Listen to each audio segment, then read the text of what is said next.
வணக்கம். மாலை முரசு செய்திகள் தொலைக்காட்சியில் 50 முக்கிய செய்திகளை விரைவாகவும் துல்லியமாகவும் அரை மணியில் பார்க்கலாம்.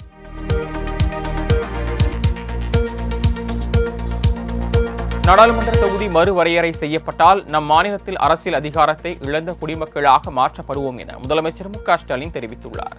தென் மாநில முதலமைச்சர்கள் மற்றும் பல்வேறு மாநில கட்சித் தலைவர்கள் பங்கேற்ற தொகுதி மறுவரையறை குறித்த கூட்டு நடவடிக்கை குழு ஆலோசனைக் கூட்டம் சென்னையில் நடைபெற்றது. இதில் பேசிய முதலமைச்சர் மு.க.ஸ்டாலின் கூட்டு நடவடிக்கை குழு கூட்டத்திற்கு வருகை தந்த தலைவர்கள் அனைவருக்கும் நன்றி என தெரிவித்தார். இந்திய கூட்டாட்சியை காக்கும் வரலாற்று சிறப்புமிக்க நாள் இது என குறிப்பிட்ட முதலமைச்சர் மக்கள் தொகை அடிப்படையில் தொகுதி மறுசீரமைப்பை ஏற்றுக்கொள்ள முடியாது என தெரிவித்தார். அடுத்த 25 ஆண்டுகளுக்கு நாடாளுமன்ற தொகுதி மறுசீரமைப்பு மேற்கொள்ளப்படக்கூடாது என்று நாடாளுமன்றத்தில் பிரதமர் நரேந்திர மோடி தெரிவிக்க வேண்டும் என திமுக எம்பி கனிமொழி தெரிவித்துள்ளார். சென்னையில் கூட்டு நடவடிக்கை குழுக்கான கூட்டம் நடைபெற்றது. இதில் பங்கேற்ற பின் செய்தியாளர்களை சந்தித்து பேசிய எம்பி கனிமொழி பாஜக அரசு தமிழகத்தின் உரிமைகளை பறிக்கும் நோக்கில் செயல்பட்டு வருவதாக தெரிவித்தார். மேலும் தொகுதி மறுவரையறை குறித்து கேரளா, தெலுங்கானா மற்றும் பிற மாவட்ட மாநில முதலமைச்சர்கள் அடுத்த 25 ஆண்டுகளுக்கு தொகுதி மறுவரை நடத்தக்கூடாது என தீர்மானம் நிறைவேற்றியிருப்பதாக தெரிவித்தார். தொகுதி மறுசீரமைப்பு கூட்டு நடவடிக்கை குழு கூட்டம் ஒரு நாடகம் என்று பாஜக மாநில தலைவர் அண்ணாமலை கடுமையாக சாடியுள்ளார். தமிழ்நாடு அரசை கண்டித்து தமிழ்நாடு பாஜகவினர் வீடுகளின் முன்பு கருப்பு கொடி ஏந்தி போராட்டத்தில் ஈடுபட்டனர். இந்த போராட்டத்தை பனையூரில் உள்ள தனது இல்லத்தின் முன்பு நின்று மாநில தலைவர் அண்ணாமலை தொடங்கி வைத்தார். இதனைத் தொடர்ந்து செய்தியாளர்களை சந்தித்த அவர் பாஜக கருப்பு கொடி போராட்டம் நடத்தியது ஏன் என விளக்கமளித்தார். மேலும் தமிழகத்தின் உரிமைகளை அண்டை மாநிலங்களுக்கு கொடுத்துவிட்டு தற்போது கூட்டு நடவடிக்கை குழு கூட்டம் என திமுக ஒரு நாடகம் ஆடுவதாக சாடினார். தமிழக விவசாய சங்க தலைவர் PR பாண்டியன் பஞ்சாபில் கைதான நிலையில் நெல்லையில் அம்மாநில முதலமைச்சர் பகவந்த் மானின் உருவப்படத்தை விவசாயிகள் எரித்தனர். விவசாய சங்க தென் மாநில ஒருங்கிணைப்பாளர் PR பாண்டியன் உள்ளிட்ட தேசிய ஒருங்கிணைப்பு தலைவர்களை பேச்சுவார்த்தைக்கு மத்திய அரசு பஞ்சாபிற்கு அழைத்து நயவஞ்சகமாக கைது செய்து சிறையில் அடைத்துள்ளது. இதற்கு கண்டனம் தெரிவித்து நெல்லையில் தமிழ்நாடு அனைத்து விவசாயிகள் சங்கங்களின் ஒருங்கிணைப்பு குழுவினர் போராட்டத்தில் ஈடுபட்டனர். அப்போது பஞ்சாப் மாநில முதலமைச்சர் பகவந்த் சிங் மானின் உருவப்படத்தை எரித்து தங்களது எதிர்ப்பை பதிவு செய்தனர். இதே சிகிச்சைக்காக அனுமதிக்கப்பட்டவர் உயிரிழந்த நிலையில் நோயாளியின் மரணத்திற்கு மருத்துவர்களின் அலட்சியமே காரணம் என அவரது உறவினர்கள் குற்றம் சாட்டி மருத்துவமனையின் கண்ணாடியை உடைத்து அகழியில் ஈடுபட்ட சம்பவம் பரபரப்பை ஏற்படுத்தியுள்ளது. விழுப்புரம் மாவட்டம் காக்குப்பம் பகுதியைச் சேர்ந்த 35 வயதான பாண்டியராஜன் இருதய நோயால் பாதிக்கப்பட்டிருந்தார். இந்நிலையில் கடந்த 18ஆம் தேதியன்று விழுப்புரம் 4 முனை சந்திப்பில் உள்ள தனியார் மருத்துவமனையில் அனுமதிக்கப்பட்டார். இன்று பிற்பகலில் பாண்டியராஜன் திடீரென உயிரிழந்தார். இதனால் அதிர்ந்து போன அவரது உறவினர்கள் இதற்கு மருத்துவமனை மருத்துவர்களின் அலட்சியமே காரணம் என வாக்குவாதத்தில் ஈடுபட்டு மருத்துவமனையை சூறையாடினர்.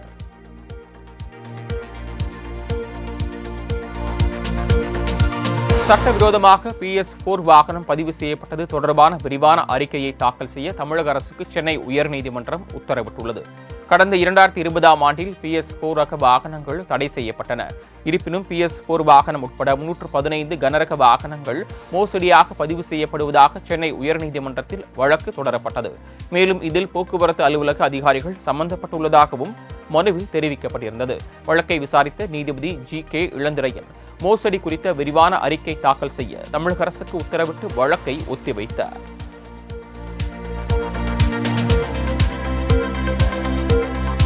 திமுக ஆட்சி பொறுப்பேற்ற பின்னர் 6597 கொலைகள் நடந்துள்ளதாகவும் இதுதான் திராவிட மாடல் ஆட்சியின் சட்டம் ஒழுங்கு பாதுகாக்கப்படும் லட்சணமா என்றும் பாமக தலைவர் அன்புமணி ராமதாஸ் கேள்வி எழுப்பியுள்ளார். இதுகுறித்து அவர் வெளியிட்டுள்ள அறிக்கையில் மாநில குற்ற ஆவண காப்பகம் தெரிவித்த தகவலின் அடிப்படையில் தமிழகத்தில் தினமும் 5 கொலைகள் நடப்பதாக குறிப்பிட்டுள்ளார்.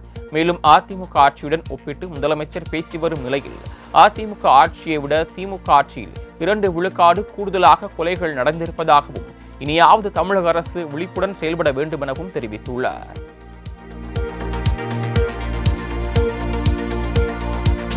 திமுக தனது ஊழலை மறைப்பதற்காக மொழி பிரச்சினை, தொகுதி வரையறை பிரச்சினைகளை கிளப்புவதாக பாஜக மூத்த தலைவர் ராஜா தனது வீட்டில் கருப்பு கொடியேற்றி எதிர்ப்பை தெரிவித்துள்ளார்.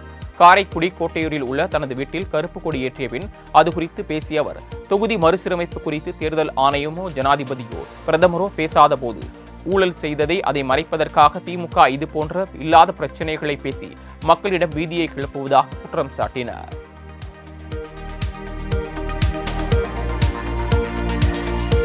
பாம்பன் புதிய ரயில் பாலத்தை பிரதமர் நரேந்திர மோடி திறந்து வைக்க வரவுள்ளதை அடுத்து நிகழ்ச்சிகள் நடைபெறும் இடத்தை அதிகாரிகள் பார்வையிட்டு ஆய்வு செய்தனர்.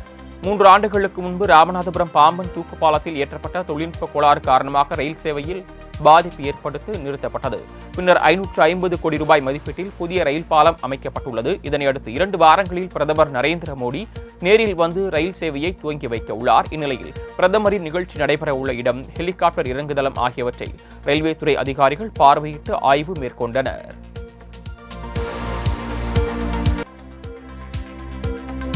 தமிழகத்தில் சட்டம் ஒழுங்கு சீர்குலைவு குறித்த கேள்விக்கு பதிலளிக்க மறுத்து அமைச்சர் காரில் ஏறி சென்ற சம்பவம் சர்ச்சையை ஏற்படுத்தியுள்ளது.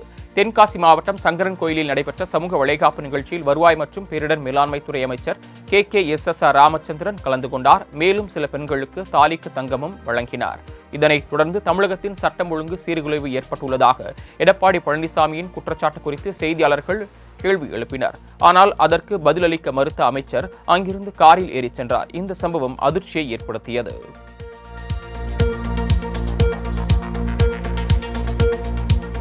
நெல்லையில் சாலைகளில் தேங்கிய மழைநீரால் வாகன ஓட்டிகள் கடும் அவதியடைந்தனர். நெல்லை மாவட்டத்தின் முக்கிய பகுதிகளான கொக்கிரங்குளம், பாளையங்கோட்டை உள்ளிட்ட பகுதிகளில் மழை பெய்தது. இதனால் சாலைகளில் தண்ணீர் பெருக்கெடுத்து ஓடிய நிலையில் போக்குவரத்து நெரிசலுடன் வாகன ஓட்டிகள் கடும் அவதியடைந்தனர். சாலைகளில் பள்ளங்கள் உள்ளதால் பயணிப்பதில் சிரமம் உள்ளதாகவும் அதிகாரிகள் சாலையை சீர்படுத்த உரிய நடவடிக்கை எடுக்க வேண்டும் எனவும் வாகன ஓட்டிகள் கோரிக்கை விடுத்தனர்.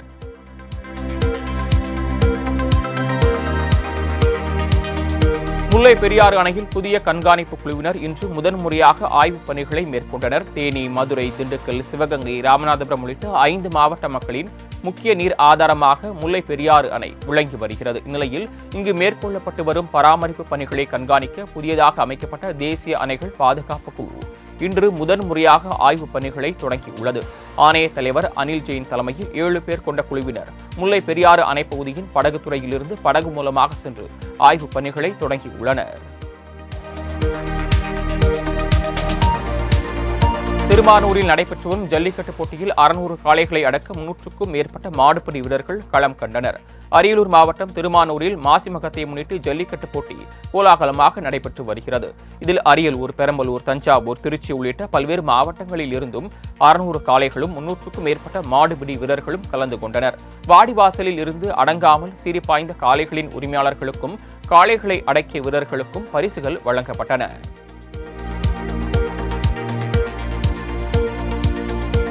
குழந்தை இறப்பு விகிதத்தை குறைத்து தேசிய அளவில் தமிழகம் முன்னிலை வகிப்பதாக அமைச்சர் மா. சுப்பிரமணியன் தெரிவித்துள்ளார். சென்னை ஓமந்தூரார் அரசினர் தோட்டத்தில் உள்ள பன்னோக்கு உயர் சிறப்பு மருத்துவமனையில் மாநில அளவிலான குடும்ப நல சாதனை விருதுகள் வழங்கும் விழா நடைபெற்றது. இதில் அமைச்சர்கள் மா. சுப்பிரமணியன், சேகர் பாபு கலந்து கொண்டனர். விழாவில் கருவுறுதல், பாலூட்டுதல் குறித்த விழிப்புணர்வு குறும்படம் திரையிடப்பட்டது. தொடர்ந்து செய்தியாளர்களை சந்தித்து பேசிய அவர் இதனை தெரிவித்தார்.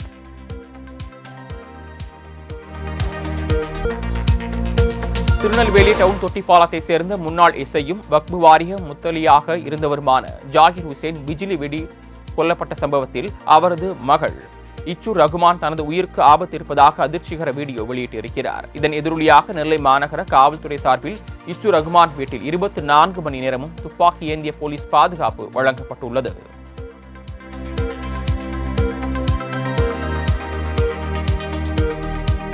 திருவண்ணாமலை அருகே இரவோடு இரவாக 8 கடைகள் மற்றும் 2 வீடுகள் இடித்து தள்ளப்பட்ட சம்பவம் பெரும் பரபரப்பை ஏற்படுத்தியுள்ளது.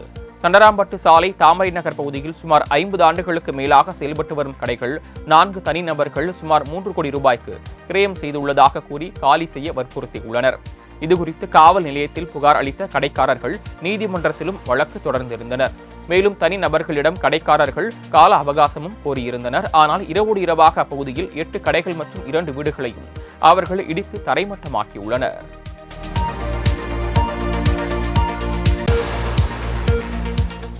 சென்னை விமான நிலையத்தில் சர்வதேச முனையத்தில் செக்-இன் கவுண்டர்கள் 120ஆக அதிகரிக்கப்பட்டுள்ளன. சென்னை விமான நிலையத்தில் சர்வதேச மற்றும் உள்நாட்டு முனையங்களில் கோடை விடுமுறைக்காக பயணிக்கும் பயணிகளின் கூட்டம் அதிகரிக்க தொடங்கியுள்ளது. இதனால் வார கடைசி நாட்களில் ஒரே நேரத்தில் பல விமானங்கள் ஒன்றன் பின் ஒன்றாக புறப்பட்டு செல்வதால் தாமதம் ஏற்படுவதுடன் பயணிகள் கூட்டம் அலைமோதுகிறது. இதற்கு தீர்வு காணும் வகையில் 2வது கட்டமாக 48 கவுண்டர்கள் கூடுதலாக திறக்கப்பட்டு 120 கவுண்டர்கள் அதிகரிக்கப்பட்டுள்ளன. கடலூரில் இன்றே வரி செலுத்த வேண்டுமென மாநகராட்சி ஊழியர்கள் கடப்பாறையுடன் அடாவடி செய்து மிரட்டிய 2 ஊழியர்கள் பணியிடை நீக்கம் செய்யப்பட்டுள்ளனர். மார்ச் 30ஆம் தேதி வரை வீட்டு வரி செலுத்த அவகாசம் உள்ள நிலையில் கடலூரில் கடப்பாறையுடன் மாநகராட்சி ஊழியர்கள் வீடுகளுக்கு சென்று அடாவடியாக பேசியதுடன் இன்றே வரி செலுத்த வேண்டுமெனவும் இல்லையென்றால் வீட்டை இடிப்போம் என மிரட்டல் விடுத்துள்ளனர். இந்த வீடியோ தற்போது இணையத்தில் வெளியாகி பரபரப்பை ஏற்படுத்தியது. இந்நிலையில் அடாவடியில் ஈடுபட்ட 2 ஊழியர்களையும் பணியிடை நீக்கம் செய்து மாநகராட்சி ஆணையர் உத்தரவிட்டுள்ளார். பொன்னேரியில் முதலமைச்சரின் நிகழ்ச்சி ஏற்பாடுகளை ஆய்வு செய்த அமைச்சர் நாசர் கட்சி தொண்டர்களிடம் கோபத்தில் எரிந்து விழுந்த சம்பவம் சலசலப்பை ஏற்படுத்தியது. திருவள்ளூர் மாவட்டம் பொன்னேரி அடுத்த ஆண்டார்குப்பம் பகுதியில் ஏப்ரல் 19ஆம் தேதியன்று முதலமைச்சர் மு.க.ஸ்டாலின் பங்கேற்கும் நலத்திட்ட உதவிகள் வழங்கும் விழா நடைபெற உள்ளது. இதற்கான பணிகளை அமைச்சர் நாசர், சட்டமன்ற உறுப்பினர்கள் மற்றும் மாவட்ட ஆட்சியர் ஆகியோர் நேரில் பார்வையிட்டு ஆய்வு செய்தனர். அப்போது இடத்தை சுற்றி பார்த்துவிட்டு அமர்வதற்கு வந்த அமைச்சர் நாசர் உட்காருவதற்கு நாற்காலியை கேட்டுள்ளார். நாற்காலியை ஒருவர் மாற்றி ஒருவர் எடுத்துக் கொடுக்கும்படி கூறியதால் டென்ஷன் ஆன அமைச்சர், ஏன் நீ எடுத்துக் கொடுத்தால் குறைந்தா போய்விடுவாய் என்று கோபத்துடன் கத்தியுள்ளார். இந்த சம்பவம் கூட்டத்தில் சலசலப்பை ஏற்படுத்தியது.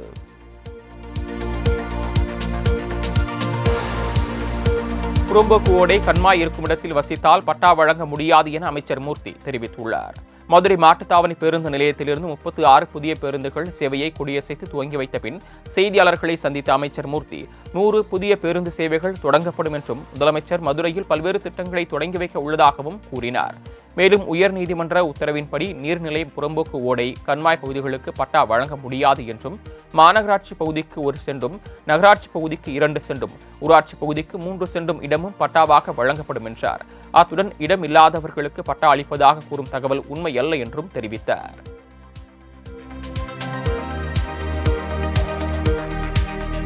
எதிர்க்கட்சிகளின் போராட்டங்களுக்கு தமிழக அரசு ஜனநாயக முறைப்படி அனுமதி அளிக்க வேண்டும் என MP கார்த்தி சிதம்பரம் தெரிவித்துள்ளார். சிவகங்கையில் செய்தியாளர்களிடம் பேசிய அவர், கூலிப்படை கொலைகள் தமிழகத்தில் அதிகரித்துள்ள நிலையில் முதலமைச்சரும் காவல்துறை தலைவரும் இதனை இரும்பு கரம் கொண்டு ஒடுக்க வேண்டும் என்றும் 2026 மக்கள் தொகை கணக்கெடுப்பிற்கு பின்னர் தொகுதி மறுசீரமைப்பு செய்யும் போது வடக்கு பகுதியில் உள்ள ஒரு சில மாநிலங்களை தவிர மற்ற மாநிலங்களின் உறுப்பினர்களின் எண்ணிக்கை அதிகரிக்கும் என்றும் ஆதலால் தொகுதி மறுசீரமைப்பிற்கு எதிரான கருத்தை வரவேற்பதாகவும் கூறியுள்ளார்.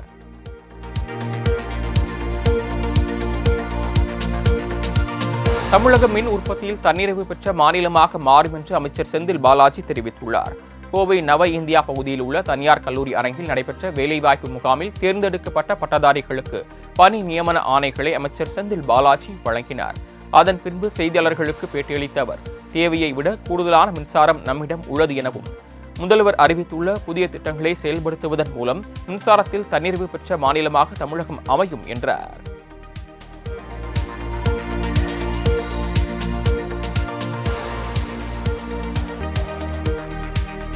சென்னை மாநகராட்சி அரசு பள்ளிகளில் 2025-26ஆம் ஆண்டுக்கான மாணவர் சேர்க்கைக்கான வாகன பிரச்சாரத்தை மேயர் பிரியா கொடியசைத்து துவக்கி வைத்தார்.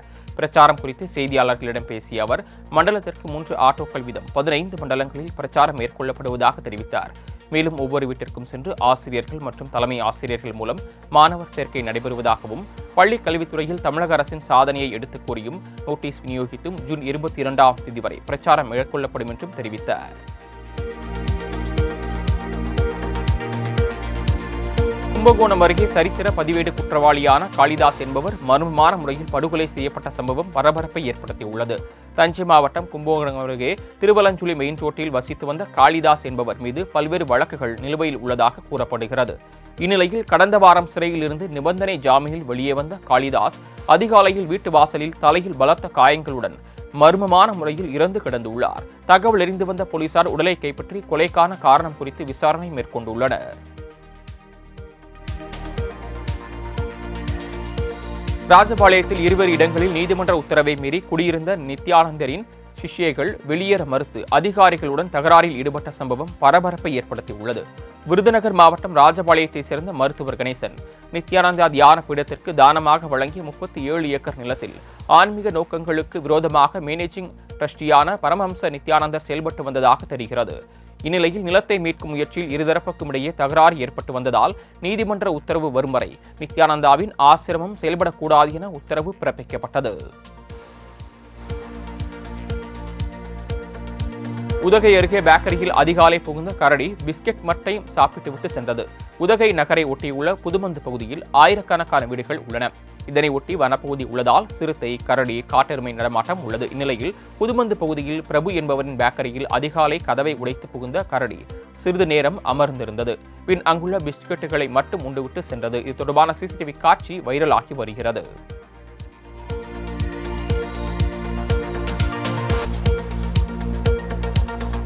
கள்ளக்குறிச்சி அருகே வனக்காப்பாளரை நாட்டு துப்பாக்கியால் சுட்ட இருவரை போலீசார் கைது செய்தனர். சின்னசேலம் அருகே உள்ள குரால் வனப்பகுதியில் ரோந்து பணியில் ஈடுபட்டிருந்த வனக்காப்பாளர் வேல்முருகன் அங்கு அனுமதியின்றி நாட்டு துப்பாக்கியுடன் சுற்றித் திரிந்த இருவரை பிடித்து விசாரித்திருக்கிறார். அப்போது நாட்டு துப்பாக்கியால் வனக்காப்பாளர் வேல்முருகனை காலில் சுட்டுவிட்டு அவர்கள் இருவரும் தப்பிவிட்டனர். இந்த சம்பவத்தில் குற்றவாளிகளை தேடி வந்த போலீசார் இருவரை கைது செய்து விசாரணை மேற்கொண்டு வருகின்றனர்.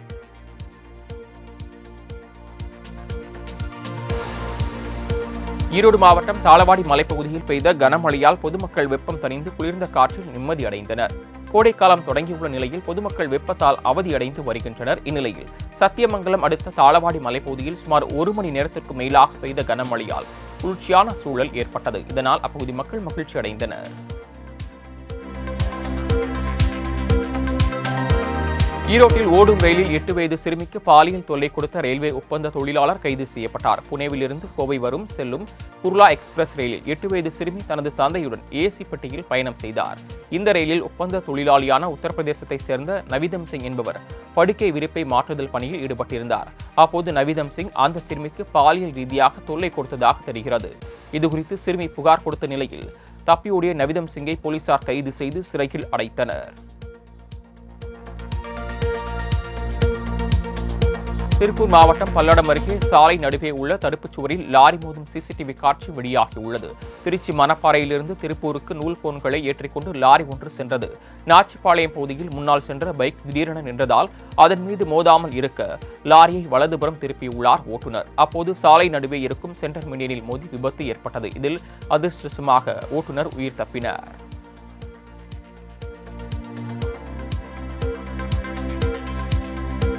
நீலகிரி அருகே குடியிருப்பு பகுதிக்குள் உலா வந்த காட்டு யானையால் மக்கள் அச்சத்தில் உறைந்தனர்.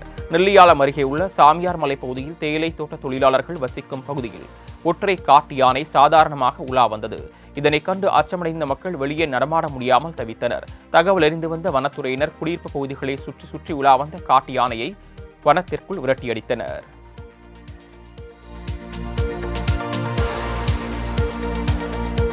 ரம்ஜான் என்பதில் ராம் என்ற இந்து பேரும் தீபாவளி என்ற அலி என்ற இஸ்லாமிய பேரும் இருப்பதாக ரேகா குப்தா பேசிய வீடியோ இணையத்தில் வைரலாகி சர்ச்சையை ஏற்படுத்தியுள்ளது. கடந்த 16ஆம் தேதியன்று பாஜக சார்பில் டெல்லியில் ரம்ஜான் மாத இப்தார் நிகழ்ச்சி நடைபெற்றது. இதில் டெல்லி முதல்வர் ரேகா குப்தா கலந்து கொண்ட பின் செய்தியாளர்களை சந்தித்த போது இதனை தெரிவித்துள்ளார். தலைநகர் டெல்லியின் ஷாஹின்பாக் பகுதியில் உள்ள காலனிகள் கடையில் ஏற்பட்ட தீ விபத்தால் அப்பகுதியில் பரபரப்பு ஏற்பட்டது. எப்போது மக்கள் கூட்டம் அதிகமாக காணப்படும் ஷாஹின்பாக் பகுதியில் ஷூ கடை ஒன்றில் ஏற்பட்ட தீ மலமளவென பரவி அங்கு விற்பனைக்காக வைக்கப்பட்டிருந்த காலனிகள் அனைத்தும் எரிந்து சாம்பலாகின. தகவல் அறிந்து வந்த 5 தீயணைப்பு வாகனங்கள் நீண்ட நேரம் போராடி தீயை கட்டுக்குள் கொண்டு வந்தன.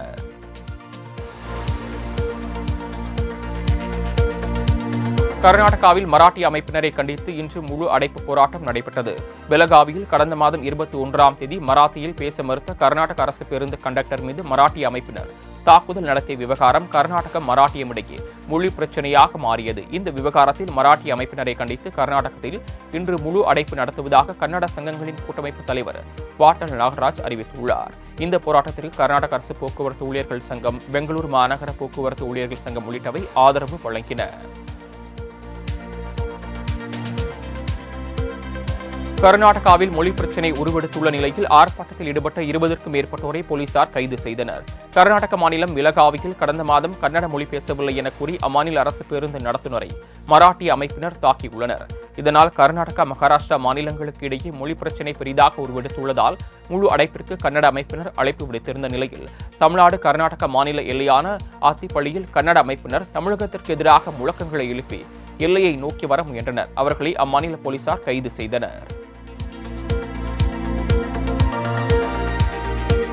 பிரதமர் நரேந்திர மோடி ஏப்ரல் 5ஆம் தேதி இலங்கைக்கு பயணம் மேற்கொள்கிறார். இலங்கையின் சூரிய மின் உற்பத்தி நிலையம் அமைப்பது உள்ளிட்ட முக்கிய ஒப்பந்தங்களை இறுதி செய்வதற்காக பிரதமர் நரேந்திர மோடி ஏப்ரல் 5ஆம் தேதி இலங்கைக்கு வர உள்ளதாக அந்நாட்டு அதிபர் தெரிவித்தார். இந்த நிலையில் திரிகோணமலையில் சம்பூர் மின் உற்பத்தி நிலையத்தின் கட்டுமான பணிகள் இந்திய பிரதமரின் வருகையின் போது தொடங்கும் என உறுதிப்படுத்தியிருக்கிறார்.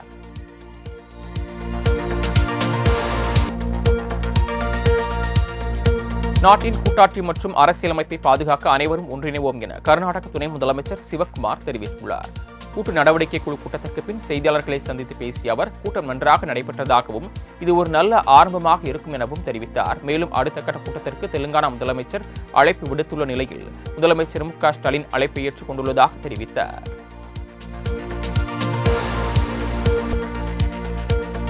இலங்கையில் உள்ளூராட்சி அமைப்புகளுக்கு மே 6ஆம் தேதி தேர்தல் நடைபெறும் என இலங்கை தேர்தல் ஆணையக்குழு தெரிவித்துள்ளது. இலங்கையில் உள்ள 336 உள்ளூராட்சி தேர்தலுக்கான வேட்புமனு தாக்கல் கடந்த 17ஆம் தேதி தொடங்கி 20ஆம் தேதி நிறைவடைந்த நிலையில் மே 6ஆம் தேதி தேர்தல் நடைபெற உள்ளது.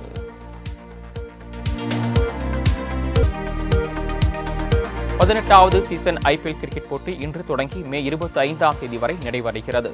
10 அணிகள் கலந்து கொள்ளும் இந்த போட்டி பிரம்மாண்ட விழாவுடன் இன்று தொடங்கியிருக்கிறது. இதனை முன்னிட்டு கூகுள் நிறுவனம் கிரிக்கெட் பிரியர்களுக்காக பிரத்யேகமாக வடிவமைக்கப்பட்ட சிறப்பு டூடூலை வெளியிட்டிருக்கிறது. அதில் பேட்ஸ்மேன் ஷாட் அடிப்பதை போன்ற டூடூலை வெளியிட்டிருக்கிறது. இதில் தனித்துவமான டூடூல் நெட்டிசன்கள் மற்றும் கிரிக்கெட் ரசிகர்களின் கவனத்தை ஈர்த்திருக்கிறது.